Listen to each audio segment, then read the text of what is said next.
is 5 Live Sport. Tuffers and Vaughan's Cricket Show.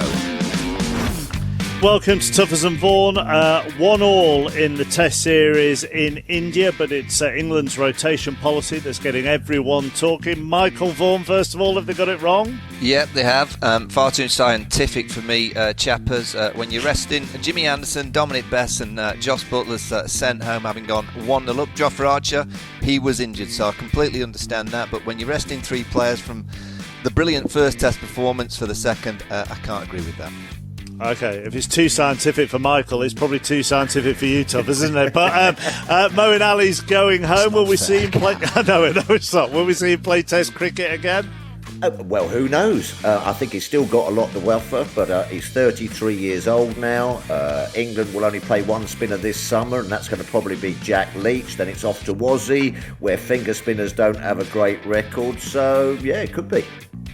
We'll talk selection and rotation. We'll talk Moeen Ali, day-night tests, and whether T20 cricket is being prioritised over test matches. Tuffers and Vaughan's Cricket Show On 5 Live. I don't think the science thing is too harsh, Michael, bearing in mind we often have 13 players in a Tuffers 11. Listen, I'll tell you something. I was very good at chemistry at school, I'll have you know. I've got GCSE, if you still remember those. I think we're getting to that certainly later do. in the show, because I think we're both going to pick our 11s for the pink ball test match at Ahmedabad. So let's see if Philip comes up with 13 for that one. No, I've got 11, thank you. It's a very good side. Right, let's talk about England's selection policy then. And before we hear from Michael and Philip, we'll hear from the England head coach, Chris Silverwood, because this subject dominated his press conference today. I think it's the life that we're living at the moment. We have to prioritise looking after our players, and we're doing the best we can to make that happen. Being locked in a bubble for long periods of time like we are is difficult, especially with people that have got families at home. And we have to be very respectful that people do need to see the families, and equally the families need to see them as well. Can I just ask you about Dom Bess, please? Because you left him out in favour of Moeen when you knew the plan was for Moeen to be going home, and now presumably Dom is going to play a big part in the rest of the series. Have you got to sort of delicately manage Dom over the next couple of weeks? Well, we have been anyway. I mean, obviously, we did leave Dom out. It gave him a little bit of time to just sort of freshen up and reflect, really. He and I have spent, obviously, a lot of time together since then. Sort of in the nets, we've been talking to him. He's in a really good place. We know that Bessie offers us a lot, both, not just with ball, but with in the field, with bat in hand. And what he brings to us sort of in the dressing room as well is a proper team man. So I think, if given the opportunity, I'm sure he will jump at it again. And I know that he will turn up and give it everything he's got, which is all I can ask of the players, to be honest. The rest of the rotation policy has caused lots of attention and everything that's gone on in the last 24 hours. Given what has just happened, and also the fact that some players that are resting are spending times quarantining in hotels as they come back and forth from India, everyone understands the reasons why you've done this, and it's really, admirable intentions. But is it even more difficult than you thought it was going to be to implement this policy? Well, I think it's something that we've just got to get on with and try and make work the best we can, purely for the reasons I've already stated, is the fact that it is a strange existence we have at the moment. People do need to see the family, and for us to do that, unfortunately, we do have to go through the quarantine periods when we come back. So we try and make that as comfortable as possible. We make sure that we're talking to the guys all the time, and that they're not just sat in the room with no communication with anybody. We've just got to make it work. It's as simple as that, because people do need time sort of outside of this bubble to spend time with families, to freshen their minds up and to come back, and so that when they are here, we're 100% here and in a great place to perform once they're asked. Looking at the entire winter, going back to South Africa as well, the only time when squads have been, what you might call full strength with no one rested, have been for the two T20 series. Maybe some spectators could take that as seen as the T20 internationals have been prioritised over the test matches this winter. What would your response to that be? Not at all, to be honest. Test cricket is really important to me. I've always said that. Sort of coming into this role, it's something that Joe and I are very passionate about. And we prioritise Test and T20 equally, to be honest. we know we've got a great opportunity to have a bit of a dry run, obviously with the T20 World Cup being in India. But equally, we've got to respect that to get people, to the T20 World Cup, to be Ashes fresh, and making sure that we keep everybody on top form, we have to rotate people, we have to look after them. And unfortunately, as I keep saying, these are the worlds we're living in. But I can guarantee you we're not prioritising anything above Test cricket. Chris Silverwood speaking to the BBC's Stefan Schemmel. Where do you want to begin, Michael? Because there are so many. We could start with Moeen if you want. We could just start with the general policy. We could go down so many different avenues here. What do you think is the most important? Well, I think we've just got to. For me personally, I just don't think they've prioritised the 4 Test matches in India. For the whole of the winter, I personally think that Test match cricket is the pinnacle. I think this year, and if you go back to 2019 when the Ashes went back to Australia, England won that tremendous World Cup, and 16, 17, 18, 19 was all about winning the World Cup. And the Test match team got put to one side to win that World Cup. And let's be honest, the Test team over that period were very inconsistent, didn't have a method of play, and they got beat by Australia. All right, they drew the series, but Australia have got the Ashes. After that Ashes series in 2019, it was stipulated by the ECB, and Ashley Giles, he said, getting those Ashes back in Australia is the priority. That's what we're going to do. Eggs in that basket. And I look at the selection so far in 2021, when you think we're leading into that Ashes series, I just don't think they've really highlighted the 4 matches against India to get your best team playing against the best sides. If they'd arrested more for the Sri Lankan series, I wouldn't even give 2 hoots. If they rest players for the one days and the T20s against India, again, I wouldn't give 2 hoots about that. But I personally think that England need the best team to play against the best Test match team in the world, in their own backyard, and that's India. And so far, they've used 19 players over the course of 4 games. They went 1-0 up in the series, made 3 changes through rest, 1 through an injury in Jofra Archer. And I just don't think it's possible to get consistency when you're doing that. You look at the Moeen Ali situation, and I feel for Moeen Ali because, they've apologised since he was thrown under the bus yesterday. Yeah, he was. When they said that he chose to go home. They didn't say Joss Butler chose to go home, Mark Wood chose to go home, Sam Curran chose to go home, Johnny Bairstow chose to go home. But yesterday it came out that, Moeen Ali had been asked during the Test match, would he be willing to stay for the remaining 2 games? Again, that's what we've been asking for a few weeks. Be flexible. Why weren't they flexible asking Joss Butler to stay after the first Test? Why weren't they flexible to ask Johnny Bairstow to stay after his initial 2 tests in Sri Lanka? And it was exposed that they'd asked Moeen, and he came out and said, no, I want my rest. I'd set my time of going home. I think Ed Smith got that wrong. And he's had COVID. He had COVID in Sri Lanka. Did. He has not had an easy time. And they actually came out, and when they said they apologised to him, they recognised that he hasn't had the easiest. Well, this is times. where, chappers, they got it wrong. Is that at the end of that first Test, they must have had an indication that they wanted to have a look at Moeen Ali. For whatever reason, they weren't impressed with what Dominic Best had been doing. They thought he was too inconsistent, because you're not dropping, someone that's got 17 wickets at 22 because he's, they think he's bowled great. They're obviously looking at numbers and think that he hasn't bowled as well as he could have done. He's had a bit of fortune, but for me, he's got 17 wickets at 22 apiece. If you've had fortune, good on him. You can be a lucky bowler over a period. So I wouldn't have dropped him, but they did. They decided to go with Moeen Ali. What I believe they should have done, they should have sat with Moeen Ali and said, look, Mo, we're going to look to you to play the next 3 Test matches. We want to bring you into the side, but we know that you're expecting to go home after the 2nd Test match. Are you willing, before we announce the team, to play for the next 3 Test matches? Because if you are, we're going to play you. If you're going to stick to what you're going to do and go home, which again is fine, absolutely fine, I get that, we can't play you and we're going to continue playing Dominic Best. By playing Moeen Ali for 1 Test match, 2 things. What was the point? Now Moeen's gone home. And what has that done to Dominic Best on the sidelines, who had got 17 wickets at 22 apiece? So I just think they've played with people of mind. I think they've got a little bit too clever with it. I think a lot of these selections were done months ago, rather than reacting to the moment and being flexible on performance, so i.e. Johnny Bairstow, probably 3 or 4 months ago, they didn't have an in to bat at number 3 in Sri Lanka, but he did. And he did well. And it was then they should have gone, wait a minute, we need a number 3 for India. He's brilliant against spin. Johnny, are you willing to stay for at least the first 2 Test matches rather than go home and then come back? Mark Wood bowled brilliantly in Sri Lanka. wouldn't it have been great to go, you know what, Woody, you've had a bit of an in and out period in Test match cricket. Why don't you stay for the first 2 tests? And do you know the one days and the T20s? We're going to give you a breather in those. And that series rather. And that's why I look at Chris Silver, and he's a great guy, done an unbelievable job. But when you look at the squads that are being picked and the teams that are being picked over the course of the last 5 years, Joe Root has very, very rarely had his number one team. Owen Morgan, rightfully so, got the World Cup in 2019, seems to always get his number one team. And every T20 series, Owen Morgan's probably going, I want my number one team.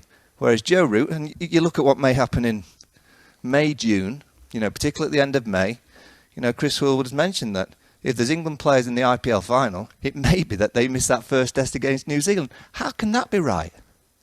The England contracted players, surely, the first test against New Zealand at Lords on June the 4th or 8th, can't remember which one it was, you want your best team. And it can't be that they can play in an IPL final over a test match at home, at Lords, potentially with a crowd in for the first time. So I don't think they're getting it right. I think they're being a little bit too clever. And I just feel for Joe Root, the captain. I personally think that he's been, let down by inconsistency in selection. And I think he deserves his best team to play against the best teams. Phil? Over to you, Phil. Well, I agree with a lot you say there, Mike, and I think flexibility is a big key. Could you imagine?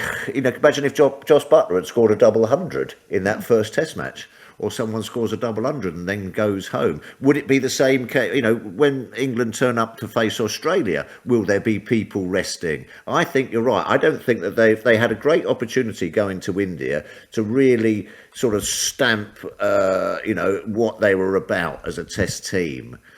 Going to play the best side in the world in their own backyard. I think perhaps they should have thought to themselves, right, well, listen, let's pick a Test team. Let's pick a squad to stay there for the duration of the Test sides. Make that clear to people. Are you on board with this? Because we're going to go there and we've got a great chance to really sort of achieve something over in India. And I think that they've just sort of let this opportunity slip a little bit through their fingers. We all know that people in bubbles and everything. But then, as Mike was saying, perhaps Josh Buttler shouldn't have then gone to Sri Lanka and sort of then committed to the 4 tests in India, and so there are so many different connotations now that it's almost like just a whirlpool of players. And you're just sort of picking people out and asking too much of them just to pop in and pop out again. I don't think that's how you can sort of go about going to play a Test series abroad. And also, Phil, I've spoken to a lot of England fans over the last week or so, and particularly over the last 24 hours, and many of them are reasonable, and they say, oh, come on, Vaughan, they need a breather. And I totally get that. I completely get the bubbles. It's not easy. That's why I would have picked the 4 Test matches against India as being the mainstay of the winter, and that is when I'd want my best team for those 4 tests. And if it means that they almost played a second 11 against Sri Lanka, and a few players missed the one days in the T20s. Let's be honest, the T20s in India, they are important because of the World Cup in India in a few months' time in T20 cricket. But most of those players will play for 7 or 8 weeks of the IPL. Again, I'm a massive fan of them going to the IPL. It does wonders for the game. It's great for their coffers, and they can mix it with the best, and they can pick the brains of all the best coaches. Completely get that, but I don't hear many saying, I'll have a 2-week break during the IPL. At the end of April, I'll take 2 weeks off. I don't hear that. I didn't hear that when they were in the IPL in Dubai and Abu Dhabi. I didn't hear players sticking their hand up going, oh, it's tough this. I'm just going to go home. I'm going to have a breather for 2.5, 3 weeks, because we all know why. And I understand that, chappers. I just think, the management have just got to be reasonable. They've got to manage the people, and they've got to manage every single individual difference. It's not about managing the team. It's about managing individuals. But they also have to understand that they're the boss. The ECB have the contract. They're the ones that say to the players, are you willing to sign a 12-month contract to represent England in all formats of the game? Yes, we are. Well, we decide when you're going to play and when you're not. And I think over the course of the last few weeks, to think they've used 19 players in 4 Test matches, I just find it bizarre that the captain is just not getting his best team on a regular basis, particularly against this high-quality juggernaut that's just started in India. Yeah, and also you mentioned there, you can't have the situation, I don't think, where you're going to be turning up to play against New Zealand and 3 of your best players aren't there because they happen to get to a final of the IPL. I mean, cannot then be right, Phil. that will be a real test, because then it's almost like, well, hold on a minute, what are you then prioritising Well, here? I'll Are you give you- prioritising playing for the Rajasthan Royals, perhaps Archer, Stokes and Butler, you know, and you're going to say, well, I'd rather do that and not come back and represent my country in the first Test match. But what happens, and you have mentioned, there is a T20 World Cup in India, and what happens if Butler and Stokes are key to England winning the T20 World Cup in India, which is in part due to the fact that they experienced a IPL final playing for the Rajasthan Royals. They play 14 games in the IPL. Yeah. You know, it's a lot of cricket. So they used to condition. They got to the final in the T20 World Cup in India last time. So this England white ball, if there's one aspect of English cricket that I believe does not need too much tinkering and doesn't need as many games together, that is the T20 50 overside. They're a well-oiled unit. The Test team chappers are not a well-oiled unit. No, okay. They're a good team that's beaten a poor Sri Lankan team. Last year at home they beat Pakistan and West Indies. You'd expect that. And they beat a South Africa team. That's just okay. They haven't come up against the best teams. And once you do, it's like your development of trying to build a team over a period of time. You get your wins against those teams that you expect to win, but you still got to play well, and they did so. And then you get that first opportunity as a group of players to play against high quality. And at the first hurdle, they've gone, we'll make swaps and change. 4 changes from the first to the second. There's very possibility there could be 5 changes again. There could easily be a Zach Crawley, Johnny Bairstow, Best will come back in, Anderson will come back in, Archer will come in. There could be 5 changes again going into the third game. It just can't be right. Well, And it can't be good for Test cricket, that either. Why not? Well, because it is then sort of like undermining the whole reason of, you know, getting your 11 best players onto the pitch.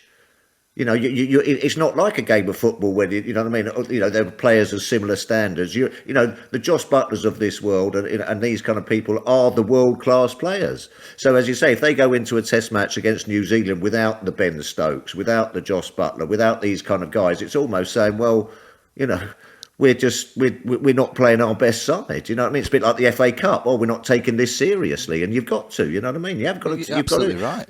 Yeah, you've got to take representing your country at Test match cricket as the pinnacle. You can't bob in and bob out of it. You know what I mean? Because otherwise, it kind of it dumbs down the product of it for me. You know, and why is it that you know, as I said, the T20 team, these players, they play, you know, not too many games together in international cricket because there's not that many T20 games, but they play so much in the IPL in the Indian conditions, so they know the conditions, they know who they're going to be playing against. You know, if there's one aspect of the cricket that England could have kind of just rested a few players, it's certainly the one days and the T20s. And as Stefan in the interview asked Chris Silverwood, you know, it doesn't go amiss that Owen Morgan has got his best team out in every T20 game, and Joe Root, the Test skipper, like leading into 2019. He's just not getting his best team. And I just think over the course of a year, this year in particular, I think a team that develops, you need to have those weeks when you win, i.e. the first week where they play brilliantly, and you also need to learn how to lose and come back from a loss. Because, you know, you go to Australia in a few months' time, it's not going to be all plain sailing. You know, and you're going to have to show character to bounce back at times. And I just think this has been a perfect opportunity for the Test team to go up to that next stage. As I said, they've beaten those teams that you'd expect them to beat. And now it was like, right, what are you going to do against the best sides? And none of them are there. No, I mean, and also, I mean, that's what sort of like was then, you know, in hindsight, looking back at the 90s, that's where that went wrong. Too many people coming through the door, not a settled side, no one getting to know each other, no one knowing their rules. As you say, you don't win and lose together, and that's what then just sort of like why it all sort of fell apart a bit. You've got to have that consistency. It's not comparable to the 90s, though, is it? I mean, it's not comparable to having a good final test of the Oval and then going on the next tour. I mean, it's not. There is more planning in what England are trying to do here than the 90s, sure. But is there too much planning, chappers? Are they planning too far ahead rather than actually dealing with the here and now and being more flexible? You're 1-0 up against India in their own backyard and you're playing on the... All right, it's a different surface and I'm sure we'll get onto the pitch. Yeah. You know, but I just don't see the reason why you would change so much going into another game 3 days after you've just played so well. I just can't get that, you know, and... Just on the flexibility, and I have no idea because I haven't tried to manage an overseas test squad, and also I haven't tried to book anything travel-wise for a very long time. But is flexibility possible in this current situation? Well, That clearly, would be the question I would ask. My answer back. to you is, well, it must be because they asked Moeen to stay. So clearly it's possible. Up until that stage, I was thinking, well, maybe it was logistically quite difficult. But the fact that they've asked Moeen, why didn't they ask Josh Butler? Why didn't they ask Johnny Bairstow? And why didn't they say, come on, let's carry on this test ride that we've got. We've just won 2 in Sri Lanka, played well. Just won against India, played brilliantly in the first test. Come on, let's all stay together. And you know what, Josh? Just miss the one-day series. You're going to go for the IPL. You're going to play your 14 games, so you're going to get plenty of experience in Indian conditions. Not that he needs it, because he could wake up at any stage and play T20 cricket. He's that good at T20. If there's one format of the game that Josh Butler, I believe, needs to play more of, I think it's Test match cricket. Particularly in this very, very important year for the Test team. They have to go to Australia later on in the year, and they have to get those Ashes back. If they don't, and I guess if they do, they'll look back at this and go, we got it right. And it'll all be judged on that Ashes series. But I do think, and the whispers are, that even during the summer, when there's 2 against New Zealand, 5 against India, the whisper is that Joe Root still may not get his best team until Brisbane. There might be that much swapping and changing. That is the whisper. The whisper on the street, should I say, is that Joe Root might not get his best Test team until the first Test in Brisbane. I'm sorry, that cannot be right. Well, how do you know what is your best team then?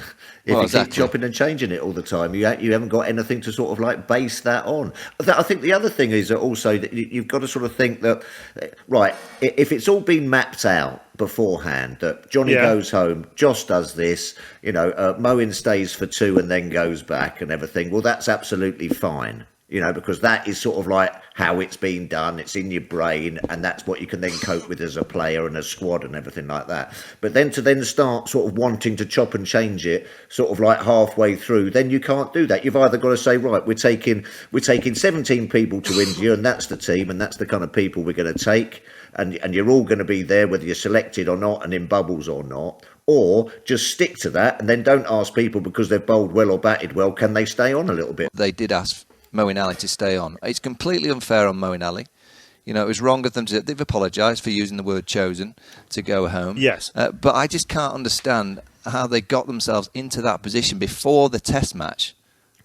Surely they'd have just said to him before the Test, are you still going to go home? Yeah, well, Dom Bess has to play, if that's the case. You had to play a young off spinner that's developing, getting better. That first innings of the first Test where he got his forfeit on the pitch when he was playing flat, he bowled brilliantly. It's the best I've seen Dominic Bess. He had 8 overs in the second innings and he just got it wrong against Virat Kohli. That happens because he's a young off spinner. If possible, can I just park Moeen Ali for 1 second, because that is a stick where you can beat the England management, as you've sort of said during this conversation. Let me look at your point of they could have played a second string in the Sri Lanka Test, and then they could have brought their first choice Test squad for the Indian Test.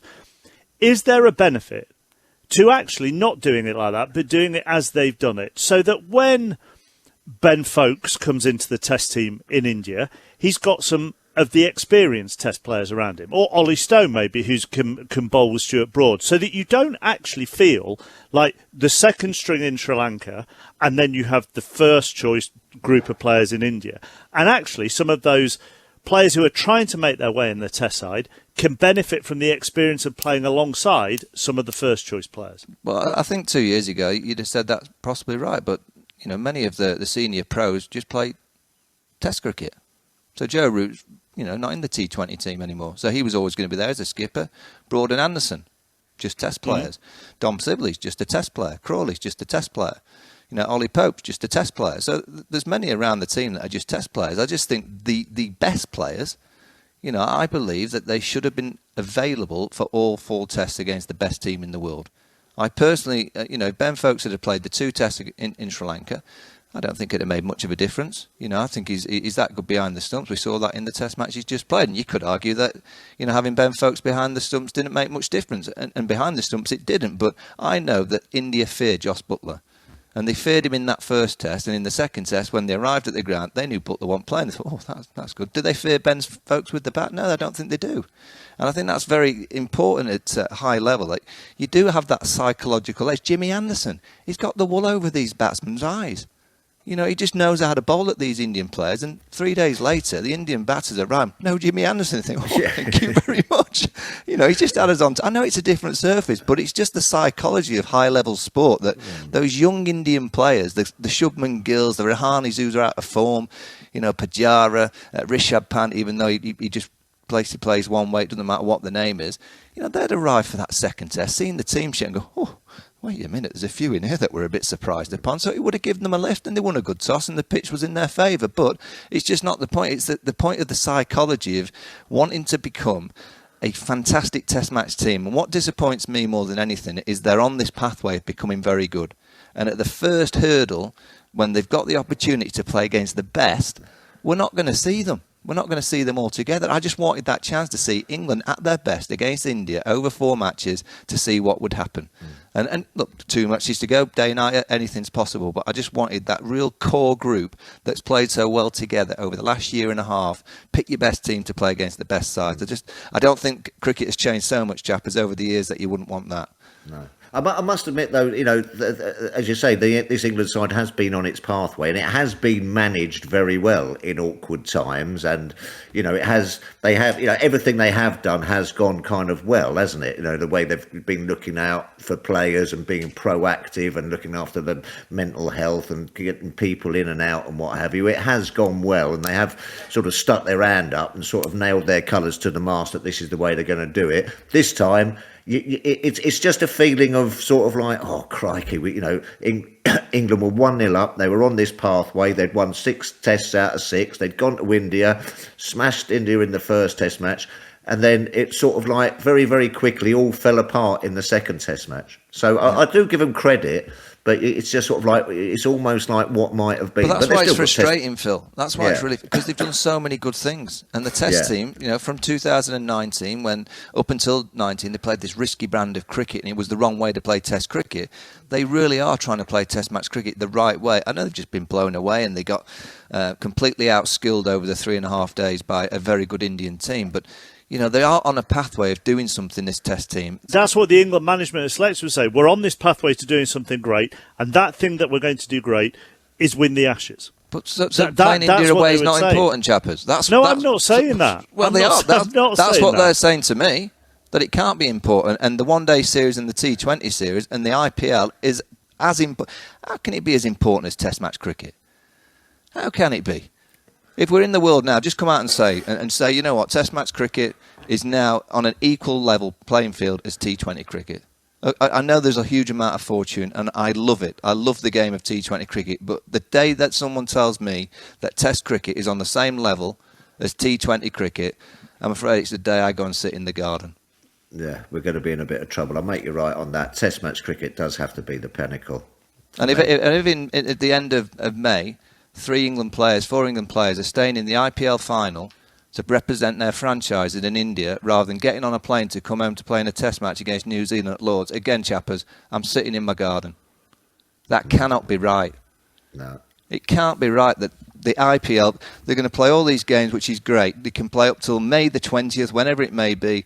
Then you've got 2 weeks to get home, get ready for a test series that starts against New Zealand, the number 1 test team in the world. Why wouldn't you even now just state, whatever happens for that first test against New Zealand, and I said, we will be playing our best team.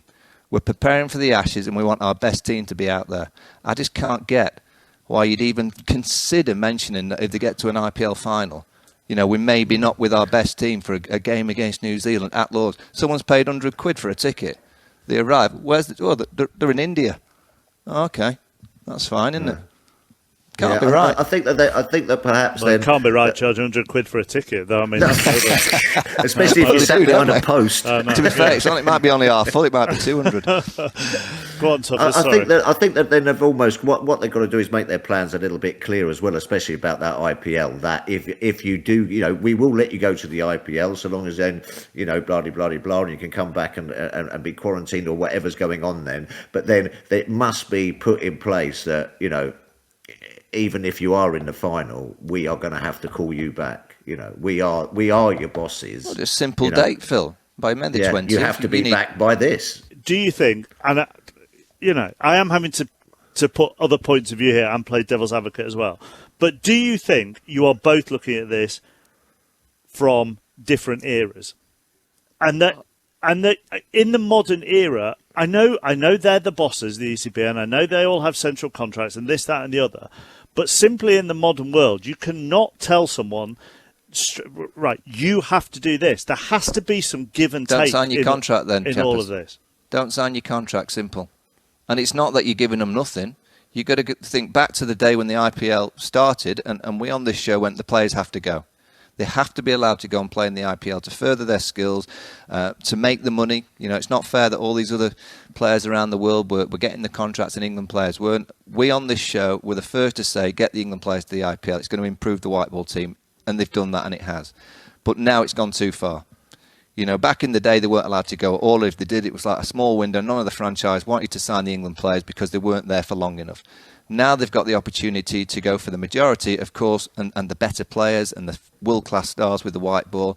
They get big contracts, of course they want to go. I completely get that. And let's be honest, chappers. Rajasthan Royals, the three players that we mentioned, the way that they play, they're probably not going to make the final. You know, they've just not had a great team, and they might surprise us and reach the final. But, you know, it just can't be right that you put in an IPL final over a test match at Lord's against New Zealand. It can't be right. You're still going to play 12 games to get your team to that qualifier, so you would have done something. You'd have got your 12 games of experience and had a wonderful time, no doubt, if you've got your team to that final. But it's got to be stipulated that every England player that's picked for that New Zealand test at Lord's must be back in the country to be ready to prepare for it. It can't be right that you're playing a T20 game in India when the test team are playing. I just can't have that. Yeah. And you're saying that is it different eras and things change and what have you? Well, what I don't want to change is that playing for your country doesn't mean everything to you. That's what I don't want to change. I don't care about money or different eras and what this, that, da-da-da. I want that to stay the same. That's what, you know, listen, in my era, that's what it was all about and everything. And I know times change and everything, but I don't want that to change. I want to, because then I think it could be a sad old world. And I think that Test match cricket could really not benefit for it. Playing for your country in a Test match has got to be the pinnacle. Let me just ask you one more question on this subject. Right, I'm in charge of Ben Stokes here. Okay, so I'm Ed Smith or whatever, Ashley Giles, Ben Stokes. He is available for all the tests in India, isn't he? Have I got that right? I can never remember. Yeah. Right. You play all the tests in India. You play the one days. You play the T20. If you play the IPL final as well and miss the first test against New Zealand, what is he really going to lose from missing the first test in New Zealand? Bearing in mind he's done everything in India during the winter. Well, the fact that England are trying to develop a test team to go to Australia to win the Ashes back. Okay. And New Zealand are the number one test team in the world. And why would Joe Root not get his best team for that great challenge at Lord's, the home of cricket? You know, they've got 7 test matches in the summer to try and get the team and get the team in a place, you know, to try and work out what is their team over that period. Ben Stokes is a shoo-in, obviously, but, you know, it's Test match cricket. Until I get told that it's not the pinnacle and it's not the number one format, which they all still say it is, and England, you know, stated after 2019 that it's about getting those Ashes back, you have to pick your best team for the best kind of series. And New Zealand at home, you could argue, why does Ben need to play in the final when he's played so much in India? You know, surely we're not in an era where playing at Lord's against the number one team in the world doesn't come over an IPL final. Tell me if I'm wrong, but it can't be right. You sign your contract for the year to play for England in all formats of the game, and England control your contract. It can't be right. You know, England have just got to say, by May the 20th, all players, no matter where your team have got to, you must be back to prepare if you're in that first Test match squad. Do you want to arrive in Australia having captained your best 11 throughout the whole of the summer, and a tour in India or whatever, or do you want to arrive in Australia with 16, 17 players, fully fresh, all experienced, all battle-hardened and ready to go? That would be the argument from the ECB. Well, if you want them fully fresh, chappers, why don't they rest for the whole of May? So you play now, February, and then you play March, and you play April, and then you have the whole of May off. Why don't you do that then? Because they're on a huge contract, and I understand it. But the Test team is the one team that needs oiling. It doesn't need stop, start, swapping and changing because they're not good enough. They're not a good enough Test match team to just arrive and play, chappers. You look at the T20 World Cup. the story is, if they get to the final, I think it's on November the 14th, England then fly to Australia with the T20 stars, the Butlers, Ben Stokes, Jofra Archer, Mark Woods. They'll arrive in Australia. At this stage, they'll do 2 weeks quarantining, and then they've got about 7 days for that first test. The test players will arrive in Australia around November the 1st, 2 weeks quarantine. I think they're going to play 3 4-day games leading into that first test. So it's not going to be the ideal preparation anyway. So the most chances that you get to play together as a test team, surely you would take that. You would take that opportunity. Look, in the Indian series, later on in the summer, 5 test matches, you might rest 1 or 2 throughout that series. It's a long time playing back-to-back test matches. But I just think at this stage of the test match team, they just need to be playing together more often to try and get this team more oiled together, partnerships develop, bowling, batting. Joe Root's captaincy has been great. I just feel for Joe Root. Why isn't the T20 team having 1 or 2 rested for the series? Owen Morgan seems to always get his number 1 team. He's right to ask for it, but they've always given it him. Joe Root hasn't. I bet Kane Williamson will be there for the first Test match. No question, he will. I bet Trent Bolt will there's as your well. question. Trent Bolt. Oh, sorry, my dogs are going mad. Is that yours or mine? No, I think that's mine. Betty and Rolly. They've had enough of the test selections. John in Lincolnshire. Michael is right, of course. In addition, this is the first televised test series for many and should be a showcase, not an experiment. Paul, good on Root for giving the tour party a game each. Fantastic man management. It will stand the squad in good stead for better days ahead. This tour is a farce with players locked up, bored and isolated. Credit to them for all their efforts.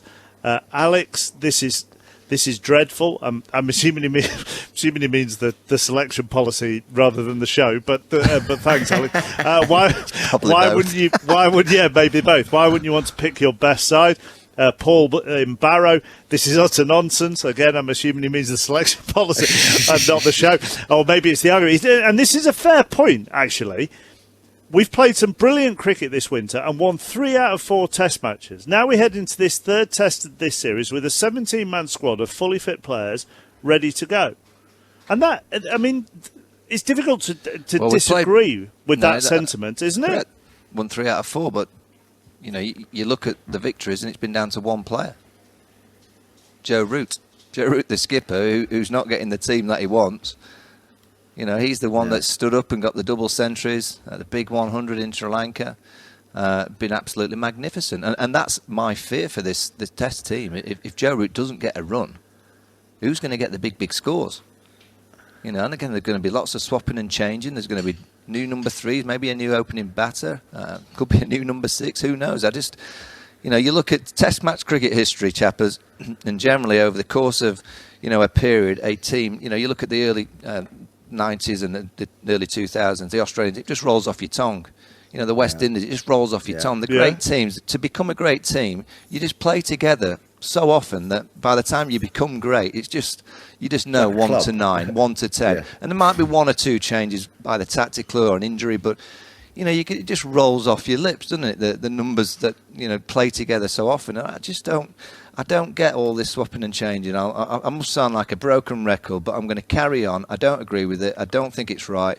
And fundamentally, Test cricket, if it is the pinnacle, when you come up against the best teams, you surely have to have your best players available for the best games.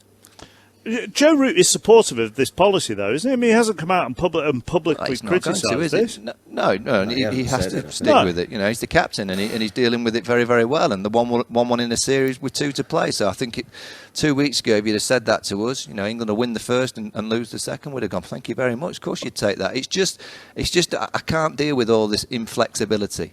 And they've tried to be flexible this week, and they weren't with Johnny Bairstow, and they weren't with Josh Butler, they weren't with Mark Wood. And as I said, I just can't have it that you're not playing your best team against the best players. But having said that, and Michael says the best teams always, you could name. I can still name that West Indies 80s side that I saw in '84, and so on and so forth. You can always name those sides, despite all the chopping and changing and the rotating and resting. Despite all of that, give or take maybe 1 or 2 names, we could probably name an England 11 to start the first test of the Ashes, couldn't we? Go on. Probably. You name, Yeah, you I mean, name your probably. four. But then why can't we then why couldn't we then, or why can't we for the third test or the second test in India away from home? What I know that I slightly. I don't know if you can, Chappers. I don't know if you can get your top three. You name your top three now that's going to be guaranteed to be walking out in Brisbane. You know your number 4, Joe Root. You know your number 5, Ben Stokes. Number 6, again, questionable. Who is it? Butler. Ollie Pope, you would think. You don't think that'll be Pope? Well, he needs runs. He's not got that too many runs behind him. Then number 7, Butler, you would think. What could be Ben Folkes. Number 8, you're looking at probably Jofra Archer, Jack Leach, Stuart Broad for that first game, Mark Wood. I think it's all up in the air. Chris Wokes, will he come into the equation? Don't forget Chris Wokes. He's the forgotten man. Dominic he Bess, might be in my side for the third test. But you've got your party there, haven't you? Well, I've got my party, but I don't know what my 11 is. I don't know my top 3 to go to Australia yet, Chappers. Yeah, we think it'll be Sibley. We think it might be Rory Burns. We think it could be Zach Crawley, Johnny Bett. We've no idea at this stage which 3 of those 4. There could be another player. Ollie Pope might get pushed up to number 3. We're not too sure what it's going to be yet. Dave, they should be playing their best team against India, the best team in the world, more of an achievement and therefore more important than beating Australia in Australia. An anonymous one here, I'd rather the test team have a longer period acclimatising in Oz than playing a full-strength side in June. Let's use these early summer games to sort our Ashes fringe players. You can't get to Australia, really. And Jerome... Because of the T20 World Cup. Jerome, I'm always a big fan of texts or tweets that start with "Oh, for crying out loud," and Jerome says, "Oh, for crying out loud, we're in the middle of a global pandemic. Players having to live in and out of the bubble. Stop moaning and enjoy the fact there is some cricket. The Aussies might not play again for 10 months."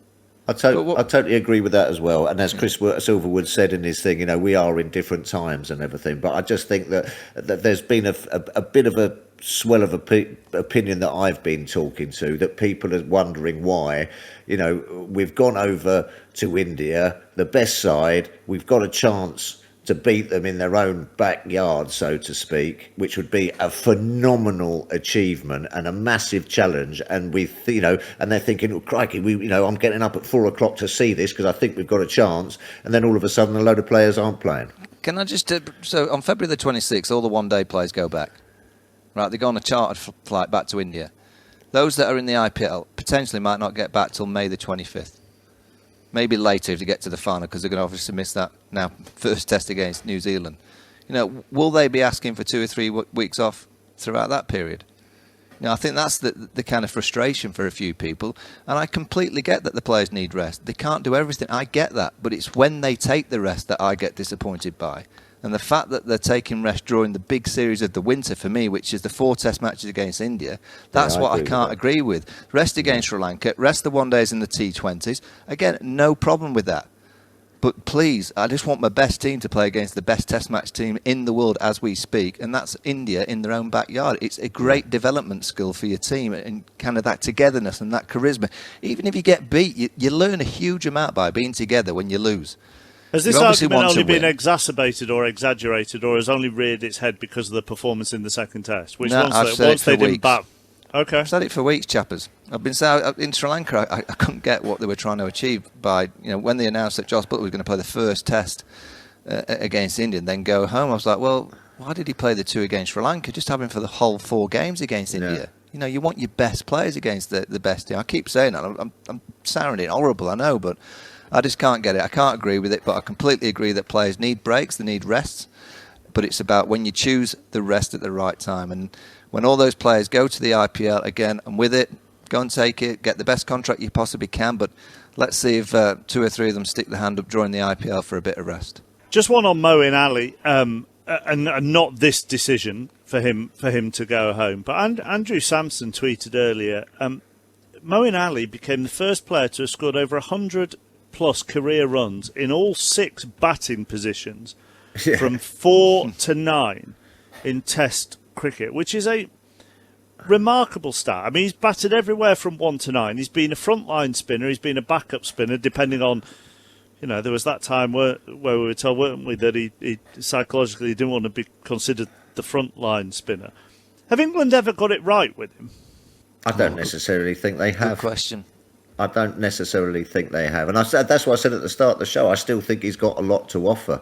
But it's just, how do you sort of get him into the side? And you know, two spinners, they're not going to be they're not going to play two spinners this summer probably against India. So can he get into the side there? His records and his stats with the ball as well are phenomenal. All right, he's had a little dip in form in Australia, like we've all done, you know, and the bits and pieces. But I mean, his stats overall are absolutely phenomenal, as Andrew Sampson has said there with the bat, but also with the ball. You know, absolutely first class with the ball. But he's just never really seemed to have fitted in. I think that some of that sometimes has been his own desire to step back, you know, and not sort of push himself forward sometimes, you know, when it was like he wanted to be the second spinner and all this kind of things as well. So I think there's a bit of both. I think he'll be asked. But, I think he'll be asked to come back because, you know, the riches... Well, he hasn't got away yet, has he? No, I'm talking about in the future. I do think that's what I mean. He's certainly going to get another opportunity or be asked to have another opportunity. It's just whether he wants one. You know, he's an expert in the white ball game. He's going to captain the Birmingham 100 side. You know, that's pretty much near the Indian Test match series, if not during it. You know, he's prominent around all these leagues. Pakistan Super League, he'll get a great deal. The IPL, he'll get a great deal. He's in the auction tomorrow. I'm sure he'll get a big number. Whispers are Chennai are going to pay quite a huge amount of money for him. And it's just whether he wants to play Test cricket. You know, there's no question he's good enough and he's got the skills and the ability. There's no doubt about that. It's just whether in his mind at his age, does he want to commit to Test match cricket by making the decision? And again, it's not right what England did in offering that decision. But he's gone home to miss 2 Test matches, but he wants to play the one days. He's absolutely in his right to do so. So that tells me a little bit that, you know, he is more focused on white ball cricket, which is absolutely fine for me. I want to talk about the next test and try and look forward a little bit. It starts on Wednesday, day-night match, so it'll start at 9 a.m. UK time, which is great news for Michael and Phil on the Cricket Social, because they can get up at a normal time, can't you, rather than at 2 o'clock in the morning or whatever it is. Yeah. So the Cricket Social, BBC Sport website and app, lots of people got in touch saying they're enjoying watching the test on Channel 4, but having the host broadcasters' coverage turned down and the Cricket Social on. It's a day-night match. Conditions will be different. Chris Silverwood says that some players have already been practising with the pink ball. Pink ball during practice is swung more. It's scuffed up less. So it seems a little bit more durable than the red version.